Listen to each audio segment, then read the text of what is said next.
Footnotes of History, the podcast that steams across the oceans of the past in search of the most precious cargo of historical facts that we can find. With you, as always, are myself, Daniel Nesbitt, and of course the man who I like to think of as both the engine room of this podcast and the navigator, Mr. Tim Volpot, or dare I say, Commodore Tim Volpot. Thanks, Dan. Thanks for that nautical introduction. Yeah, why am I being nautical today? I was going to say because maybe you feel like it, but no, the episode today is going to be on the Industrial Revolution at Sea, which I personally, obviously we did, I don't know if you remember what you did at school. Obviously you remember what you did at school, but like studying the Industrial Revolution at school, not a lot is said about this. Mostly around this, you hear about the arms race up until the First World War. The naval arms race, that is. Basically, what we see is some way along the 19th century, we see the magical transformation from the sort of Napoleonic, Nelson-esque frigates and battleships of the sort of wooden galleon type style with sails, to these sort of grey dreadnoughts. Grey box-like dreadnoughts with massive cannons on the front. And what happens in between? Well, I think we're getting yes, we do. But that's the question we're going to answer today. Would you like to? Yeah, well, actually, I've got one other thing that I want to say. It just popped into when I was researching this episode, it kind of popped into my head, and it's just kind of gels quite well with what you were just saying about the transition of wooden battleships into these iron and steel-clad vessels that we know from the photos. Indeed. And that is a painting by Turner called The Fighting Temeraire. And for anyone who doesn't know what it is, just Google it, or we'll embed a link into the website so you can see it there. And basically, it's a painting by J.M.W. Turner that he completed in 1838, and just left of centre in the foreground, you can see this great sort of vast galleon battleship that was called the Temeraire. It was a very well-known ship at the time. It fought at Trafalgar and had been mentioned in dispatches after the battle. But in this painting, it's really reached the end of its life, and although the mast is still there, the sails aren't down, there's no cannon on it anymore, and there's no crew there, and it's being pulled sort of inevitably towards its demise on its last journey by this small sort of scrappy-looking tugboat, which is billowing steam from its funnel, and trudging along basically, and it kind of shows to me this sort of this transition of this old, age of sail into the new age of steam, which Britain had dominated the seas in the age of sail, and now they were looking to do the exact same with its steam power as well. Well, if you think about the age of sail, think back to the Spanish Armada, should we even say, or even Henry VIII. Like this is sort of sail and wood and wooden ships with sails. It's like probably the most basic form of transportation across the sea, and it's existed like forever, basically, for 500 years, should we say? There've been no further innovations on this since then, since it was created, basically. They just could have done variations of the same. Pretty much. There was no, there was still wood essentially at their hearts. There was still wooden floating, but take nothing away from them. I think having on board, like what was about a Victory or a ship of its size had over 90 cannon on it, and it still sailed. I think that was more than Wellington actually had in pretty much any of his battles in terms of cannons, and that was on one ship. Wow. The fact that they were like feats of extraordinary engineering themselves. Absolutely. Well, I think that's sort of indicative of the period, really, because it's very. You think about the 19th century, and you think of if you go on towards if you go into the 19th century, you go deep in. Sort of, by the late 19th century, you got trains and stuff, and as we're going to mention, steam comes into it. But basically, you can't really travel anywhere very fast unless you're doing it on water. Because of basically sailing something is the fastest way of travelling.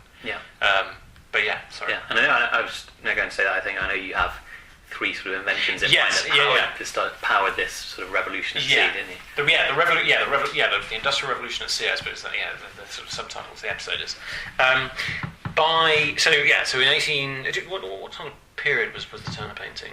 Turner painting was 1838. They were 1838. It was first exhibited. But I think the episode it shows happened a few years before it, but it's 1838 it was completed.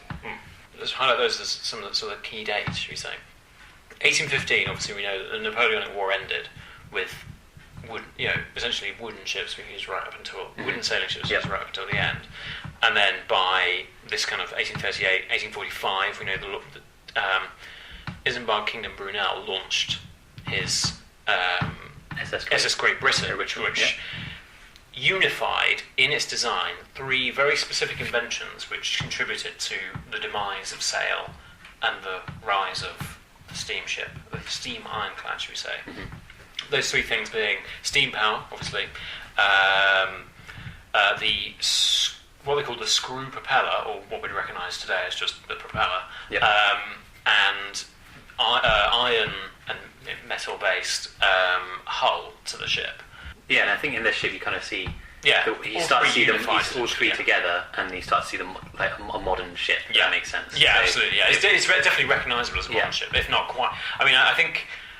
I mean, I don't know really. I mean, what did the Dreadnought have over these ships? I think it was just much bigger, wasn't it? Not? Yeah, I mean, with the Dreadnought, it was huge, and they switched to oil, I think. And but I think this is kind of like the next iteration on the way from is this sort of weight plane. Yeah. The thing that's pointing in the direction of the future and of its time, really, isn't it? Indeed, yeah. And I think it's very important to note as well. By 1845, Brunel's this is an experimental ship. Yeah, it's still steam. Well, let's take one of the inventions first and have a look at it more closely. Steam power is still at this point, even in 1845, still quite a volatile technology. Very often you find your steam engine would basically explode on the way across the water. Yeah. I think was it Austria? I think you were talking about beforehand. That, a couple of people were experimenting with steamships or steam canal boats, I think, across some rivers. It's basically going on across basically all of Europe. Well, I think at least Britain and Austria, obviously at this time, and the engine exploded, and the police. The authorities essentially said, you are not allowed to experiment with steam power anymore. It's gone too far, guys. Yeah, exactly. So, I mean, I think in that case, Austria sort of gave up its place at the table. Yeah, the steam power table. Which all sounds like quite an interesting invention in itself. The steam power table. I'm not sure what you need it for. I don't know. I don't think there's a market for it anymore. Yeah. Because they'll be able to steam in your house as well. So steam power. And also the other downside is that you had to help shovel a whole load of coal along with your ship. That's true. I've actually read, when I was researching the episode, one ship, and I imagine was recorded, I imagine it happened to a lot of them. Yeah.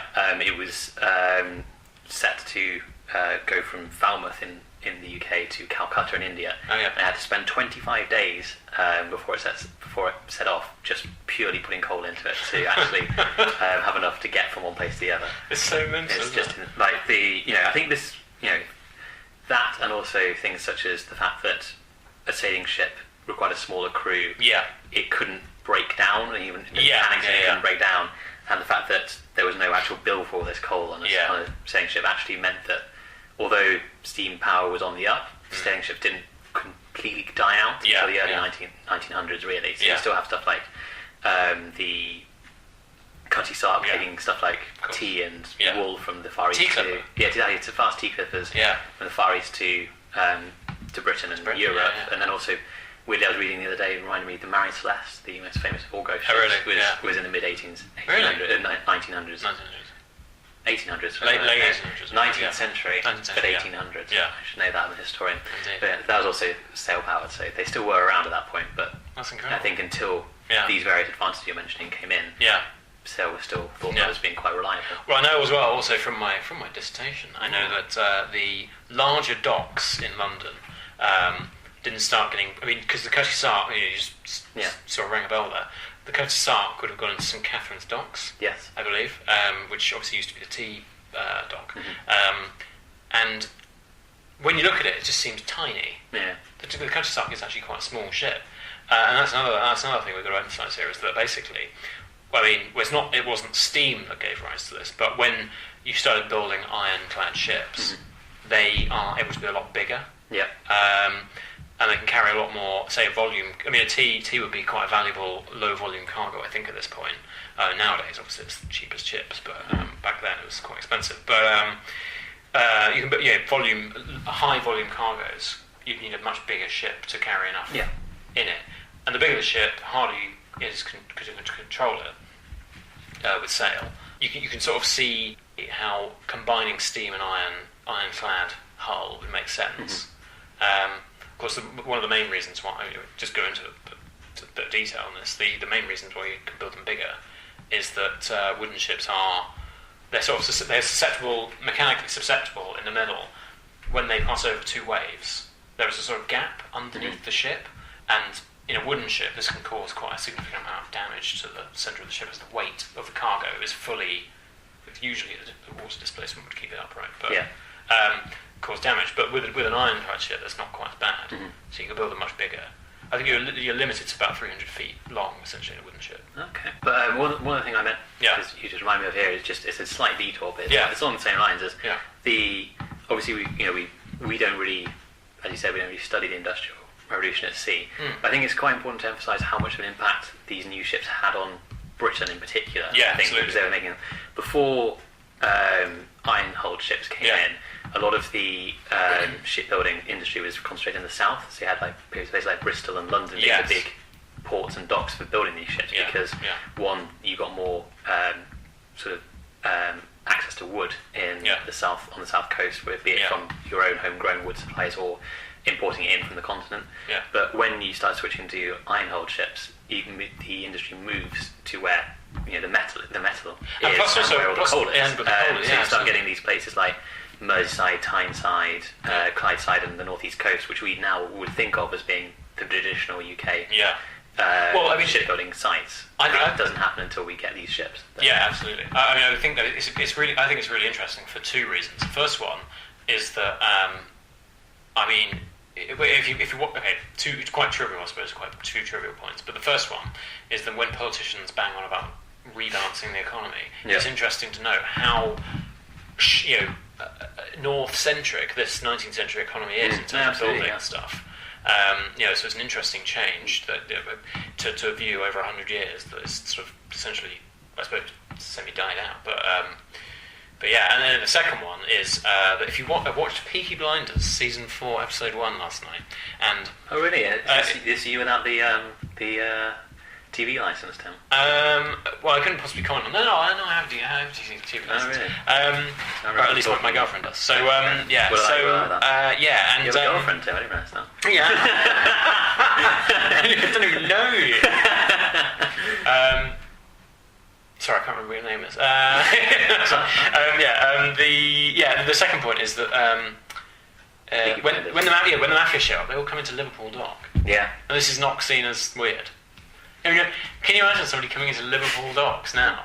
Or maybe they do. I don't know. Probably if it's from Ireland, you probably get ferry there. Yeah, that's about it. But that's literally it. Whereas these people came from America, so you have to go all the way around Ireland together. But anyway, sorry, it's a bit of a diversion. Well, anything that diverts onto Peaky Blinders, I'm in favour of. Yeah, well, I think it's quite.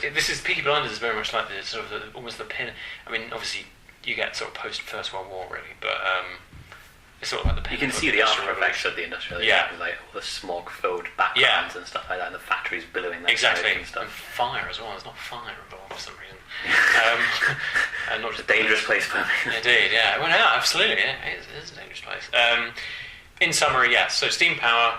Go on. Sorry. No, saying it was a revolution in and of itself, but it also created a huge amount of change. Yeah. Just because of it being applied a thing. Applied to shipping, and the linked inventions of screw propellers and iron hulls only sort of increased this. Yeah, absolutely. I was going to say about steam power. Sorry.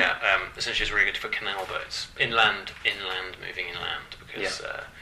Obviously, you can't really rely on the sails. And I think you mentioned something about the Suez Canal as well. Yes, the Suez Canal was I think it was kind of the death knell of sailing ships as a sort of backbone of trade. Yeah. It was completed in 1869. Yeah. And it was obviously deemed not suitable for sailing ships because you can't guarantee that the wind's going to blow in the same direction. Yeah, it's just mad, isn't it? If you want to go, especially in that situation, like it's almost like almost the railway of the sea, as it were. Canals. Essentially.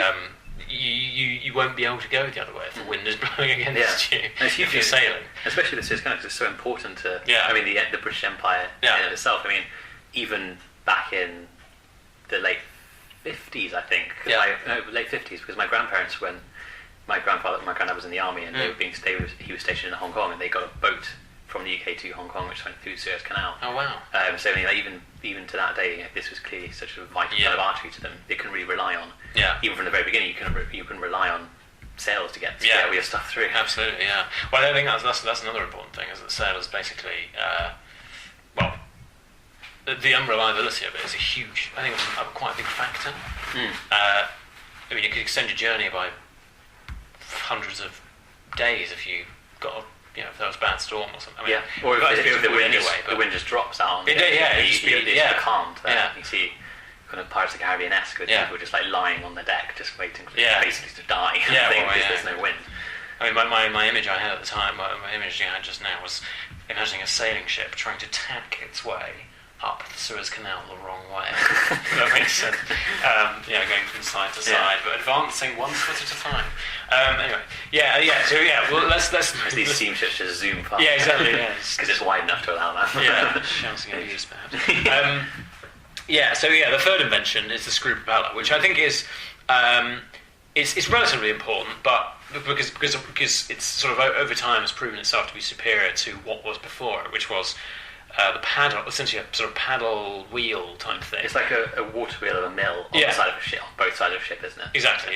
Yeah. I mean, I suppose from the 19th century perspective, it seemed like the natural way. Yeah. It seemed like the natural progression. We've got all power. Yeah. Let's just make it machine. And we've seen this thing on the side of a mill. Let's just whack it on the side. Exactly. It's the same job. Yeah. There were several great several points to this. Is that the paddle steamer. I mean, first of all, it gave the ability to drive the boat using steam, and secondly, it has a sort of advantage in especially rivers and sort of canals, because it doesn't have as much depth, doesn't reach very low below the waterline, so the bottom of the boat can be relatively flat and it won't turn over, and it will still run. The disadvantage is that on the high seas, once you've laden your ship with cargo, especially in the case of seagoing vessels, the ship will be much deeper in the water, so the paddle will be less effective because it's not reaching its sort of optimum point of grabbing the water, I suppose. Yeah. So there was the alternative was come up with the screw propeller. Mm-hmm. It's much deeper in the water. The depth doesn't really, the depth of the cargo. What do you call it? The draft of the ship. The draft of the ship. Yeah. The draft of the ship doesn't affect the efficiency of the propeller, essentially. Mm-hmm. And as we know, this was proven to be much more effective than a paddle in 1845. Yeah, when they had a classic sort of British way of settling it. Yeah, kind of almost like a duel of ships. They had basically the Royal Navy were trying to figure out which one would be better to invest in. Yeah. And so they got one screw-driven ship, which is called the HMS Rattler, and one paddle steamer, which is called the HMS Alecto. Tied a rope between them, and then got them to drive in the opposite direction, just drive in the opposite direction and see which one could pull the other one. Yeah. And it was shown that the Rattler managed to drag the Alecto backwards. At a speed of 2.5 knots. 2.5 knots, so he was declared the winner, and that's where, from then on, the Navy invested in. In steam screw propellers. Screw propellers, and I think, imagine that probably kind of rippled out from the Royal Navy into the merchant shipping and Atlantic stuff as well. Because I'd say even though paddle steamers are still around, but I think in the 1860s, Cunard, the transatlantic steaming company, was still ordering passenger ships. I think passenger and cargo as well. But, and did they not also do the mail? Yeah, they did get the mail packet. Yeah, so they call it. I remember from the Chartists, you were Robert Lowry. Anyway, so he's a Chartist. In long story short, he was campaigning across the country for political rights, essentially for the working classes, and he would make this journey around the country using the railway, but also steam packets, which are essentially mail canal boats. Sorry, you would never set up a female canal. Postal. That are carrying mail, but I don't know why I was saying mail, it's quite American, isn't it? But anyway, postal, carrying post and stuff. Yeah. And you're allowed to be a passenger on these ships. So it's interesting. I think situation. I don't know whether they were paddle. I suppose there must have been paddles at the time, because probably just the 1830s. Yeah, plus as we mentioned, the paddle steamers retained their role in this role for quite a long time because you couldn't go deep. Yeah. because they were you can have a shallow draft on a Pallet steamer, whereas with a propeller you had to go quite deep. Better for canals and rivers. Why are we laughing? So there's innuendos everywhere. Oh, okay, yeah. Anyway, I was going to hit back at your comment about the Navy leading the way into technology. Yeah. Basically, the Navy was actually quite late in adopting the screw propeller. I think. Don't get me wrong, it was still quite an experimental stage. They were also very late in adopting ironclad ships.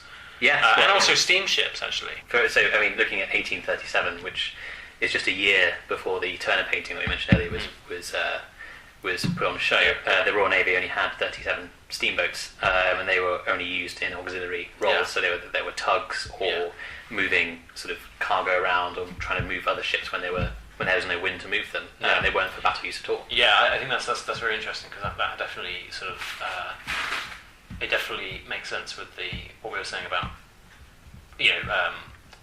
canal boats and basically in places that are difficult to get wind power to power your ship, you use a steamboat. Yeah, I think so. I think the Navy were just kind of quite sceptical of change. Partly because they had this. They probably had these hundreds of years of sail dominance. Plus, they had a vast fleet of ships that were still going. That's the wooden sailing ships. So I guess why not? But do you want to just thinking of the Navy at the moment? Do you want to mention the Russians and their role in pushing along this? Indeed, adoption of ironclads? Essentially, in up until about. I know exactly what the date is. About 1853. Start the Crimean War. As we know, the period is quite a lull for the Army and the Navy, the British Army and the Navy. Not a lot was going on. There are a few skirmishes here and there, but basically from 1815 up until quite late in the century, there's not a huge amount happening. But I think also it's not this. There's the kind of the wars of empire kind of thing, but that's not happening right in Europe, is it? And also there always seems kind of small wars. That makes sense. Yeah, absolutely. Sorry. Plus, I imagine as well when it comes to imperial battles, it's very much like on land. That's absolutely right. Against the natives, basically, which is a bit. The natives. Well, no, it's true. It's like you're not fighting. The only people who are going to come along with massive fleets of sailing ships are going to be European powers, basically, at this point, remember. But anyway, so there's a sort of bit of a lull, everyone's resting on their laurels for a bit, and then in 1853, the Russians and the Russian Empire and the Ottoman Empire go at it in the Battle of Sinop in 1853, and the Russians turn up, the Ottomans and the Russians turn up, I think, with wooden ships. The two fleets meet, essentially, and the Russians have this new thing called explosive shells, which absolutely decimate the Ottoman fleet completely. The Russians lost 38 men. The Ottomans lost 3,000 men and 15 ships. So essentially, this is you can see the ripples going out across quite the world. It's a wake up call. Well, there's a painting of this as well, which we're going to put on the show notes page. Show notes page, by the way, is going to be footnotesofhistory.com/7. That's seven. /7. And it's a painting of this battle. They're basically just like huge flames just leaping up from the and Russian ships stalking through the smoke. Exactly, and they're all wooden ships, by the way. But the Ottomans obviously didn't have explosive shells. Anyway, and this was part of the Crimean War, or the lead up to it. I think it is definitely the lead up to it. I think this is the point where everyone thought, Russians getting a bit cheeky. Yeah, exactly. I can't have them access to the Mediterranean. Yeah, and this is all part of a balance of power interpretation of history where Britain has to go in, obviously. So I think it's quite important though, also because Britain and France then obviously do go in and they see firsthand these explosive shells and also these really. I remember reading some of these increasingly accurate shore batteries that are just hitting their ships in a lot more regularly than they were thinking was going to happen. So I think from that, the French, I think, were ahead of the British in putting iron hulls on their ships, or at least putting some form of armour plating on it. I think the French actually launched Gloire in 18. But anyway, they launched the Gloire, which is their first screw-driven, iron-hulled steam battleship. basically the pinnacle of the arms race of the 1850s. But yeah, anyway, so the Battle of Sinop basically gave rise to this massive, freak out moment. Yeah, freak out. Yeah, for literally everybody. And there are various things going around, and obviously all the wooden ships ever are now just completely obsolete. And there's a pamphlet that we found earlier, written in 1859 by Robert Armstrong, who's a naval engineer, saying, "Scientists of Britain, can we please find some way of dealing with this situation, because all of our fleet is obsolete." It kind of, to me, feels almost a little bit like in the Cold War when the Russians won the race to put a man in space, and all of a sudden America is kind of just like, we need to do something. Yeah, we need to do something dramatic now. Yeah, exactly. Yeah. So then this similar sort of sea change moment for the British. Yeah, I feel like in terms of military history, history is made up somewhat of sort of basically. It's never really trends. It seems to be a sudden flick change at a critical moment. Yeah. Like when we were discussing earlier about the First World War, suddenly everyone realised that wearing a uniform that was brightly coloured was a bad idea. It's like all chivalry went out the window, and now suddenly we're out to shoot each other directly in the face. Yeah. But don't make yourself a target, basically. So everyone switched to khaki. Here, it's like suddenly. Everyone suddenly switched to ironclads. It's like literally everything we had there before is useless. And obviously this is the arms race that we're talking about in the lead up to the Cobden Chevalier. Yes, of course. Yeah. So actually, we could have seen a world war a lot sooner if the Cobden Chevalier Treaty had not gone through. That's true. Maybe not a world war, at least a Franco-British war. Yeah. Or yeah. It's free trade saved the day there. Indeed. But, I think so. We've had these three inventions. Yeah. We talk quite a lot around these. I wonder whether we should sort of wrap up by saying about the three big ships. Yeah. So that's a good idea. So Brunel's the perfect example. Yeah. So obviously we've mentioned Isambard Kingdom Brunel a few times. One of the heroes of the industry. Exactly, one of the heroes, a literal captain of industry. Yeah. I would say. Actually, it's interesting because just briefly, I just want to interrupt you because it's fun. But the main reason I mention this is because he's kind of like the Elon Musk of the revolution. Yeah, literally. Do you know what I mean? Like he's sort of like he catches all the attention, but as we're about to find out, lots of his projects are very expensive and don't go anywhere. So we've mentioned him a few times. Isambard Kingdom Brunel. You'll probably recognise him from his probably most famous photo, which is him with a large top hat, rather massive sideburns, and chomping on a cigar, standing in front of some what I would say would probably oversized chains, and looking rather pleased with himself at the same time. And he was probably most famous for, before ships, was building the Great Western Railway, and sort of extending that down. It's still seen as like one of the go-to things for the actual large-scale engineering projects. Well, the way that he laid it out and made sure that everything worked, and built some fantastic row of tunnels to make sure everything still went through. I think the prestige of the Great Western Railway is such that even now they still call it the Great. The company that runs that route is still calling itself the Great Western Railway. Yeah. So he also, as well as building this railway and having Dowling and a few other things, bridges, I think. Bridges as well. The Clifton Suspension Bridge, which is a rather impressive thing just near Bristol. Because that's sorry. Yes. Well, maybe we'll go into that later in another episode, perhaps. Bridges. So after that, he's probably most well known for building these three behemoth vessels. They kind of, I think me and Tim were talking beforehand, they kind of each one show the next step in the evolution of this industrial revolution at sea, aren't they? So I think in closing we're going to talk a little bit about each one and show you kind of like what we've been talking about: iron hulls, steam, and propellers kind of in a context. Yeah. And also I think a little bit of uncertainty in the last one. Yes, absolutely. Because it's almost like, well, we'll go into it. Yeah. So the first one was the Great Western, the SS Great Western, and this was named after the company that financed it, and this was the company that had been involved in the building of the railway. So it was kind of like Great Western. And then I think his vision was literally, the steam trains would then take the goods and then move on to steamships, and then this would be the extension of the railways into the sea kind of thing. And so this is what we were talking about here. Is 1838, which is the launch of the Great Western. Yeah. And the Great Western is. Am I right in saying is a paddle steamer as well? I believe so. Yeah. I mean, because the Great Britain was his first screw-driven one. Yeah. I think it had both. Did it not? Or something like that? No, sorry, what am I talking about? No, that's fine. I'm getting confused. The Great Britain, SS Great Britain had 2 propellers. Yeah. And then the Great Eastern was the one with everything. So, anything you can think of, he's stuck on it. Yeah, go on. Hold your horses here, listeners. The Great Western, we're at the very start of his kind of love affair with new ships, kind of thing. Yeah. And at the time, it was the largest passenger ship. I think between 1837 to 39. Yeah. So I mean, it was a big event in its day when it was launched, and it was actually relatively profitable. So it made around 45 crossings of the Atlantic in 8 years, which is pretty good considering that it ran aground towards the end of its life. It broke down. Yeah. And it always seems that is the demise of the. How many years later did it break down? It was going for 8 years.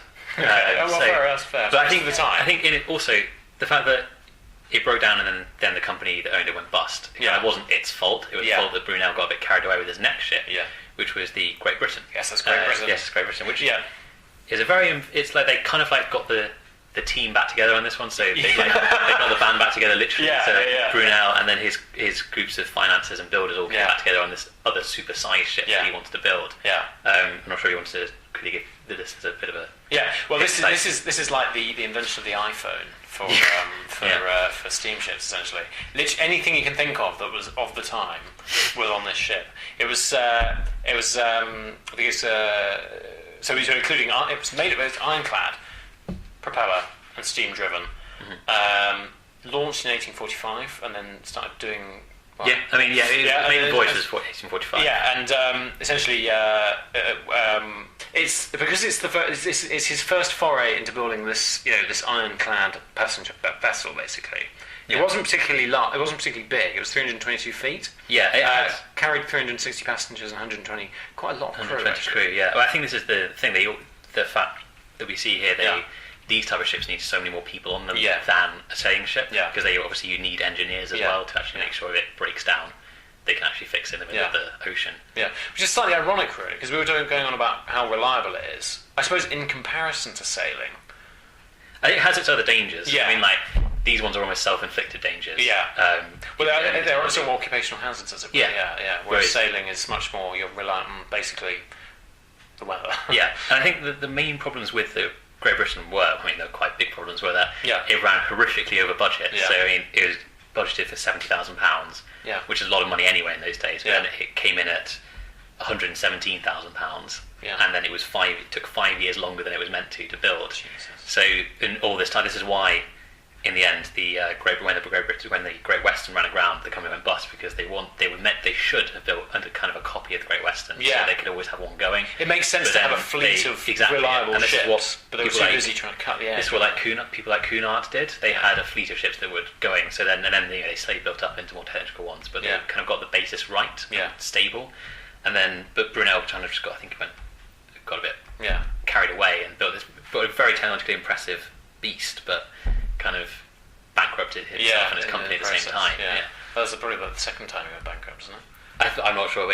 Should we go on to the third and most magnificent of his experiments? Yes, which is the Great Eastern. The SS Great Eastern.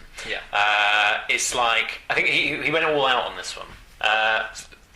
Over twice as large as the Great Britain. And his thinking of this one was he wanted to go to previously the first two ships we talked about were meant to be transatlantic ones, and they were going Britain to America and back again.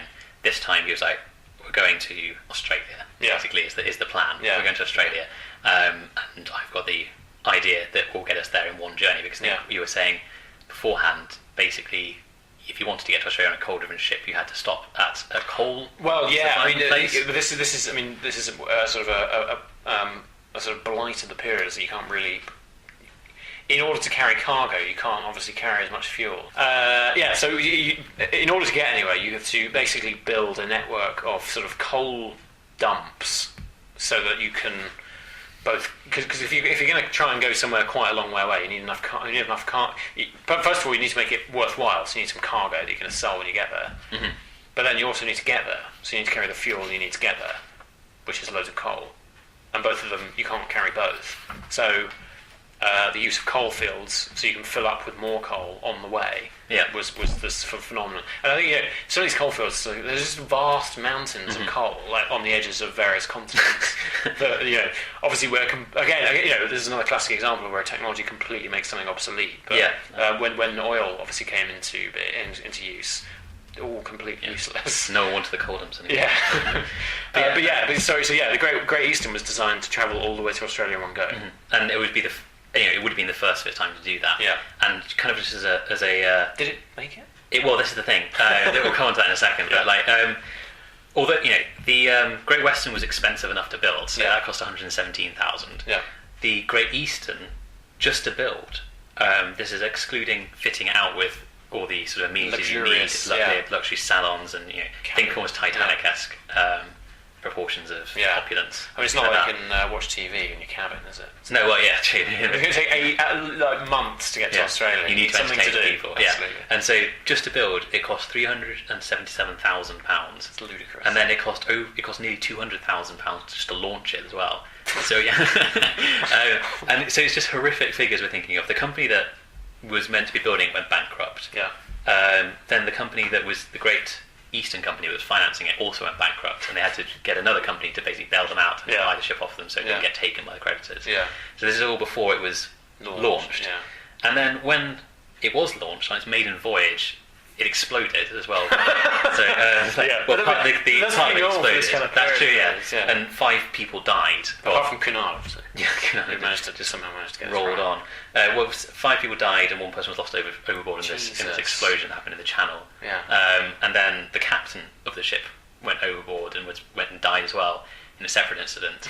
So it's kind of already before it was launched, it had bankrupted 2 companies essentially, ran massively over budget.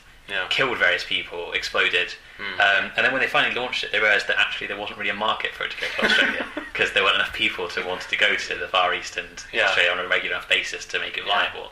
So it too became a transatlantic ship. But this time laying cables, by the sound of it. No. This was before that. So I mean, it was. But these ships aren't they start off as I mean, I suppose maybe this is just.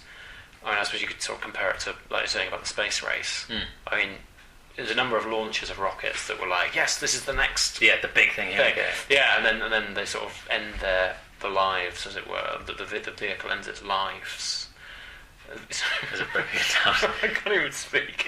The vehicles end their lives in ignominy, basically. Well, this is a perfect example, actually, thinking, because... Under 10 years later, in some cases. But in its time when it was a passenger ship, it was a big attraction. When it went to New York, it went into port, and you get like 3,000 people a day coming to visit it because it's such a technological marvel. Absolutely. But as you've said, it was incredibly expensive to run. It was the only one kind of out there in this line because it took so long and taken so much money to put in. They didn't have another ship to go as a sister ship. I was wondering as well, actually, just thinking. I mean, it went quite fast for a passenger ship. It was like 3 miles an hour faster than the Great Britain, which was 13 miles per hour. But anyway, it had. I was wondering whether because obviously with the Great Britain, Brunel went for 2 screw propellers, and a sailing, secondary sail power if necessary, which was quite common actually through this period as well.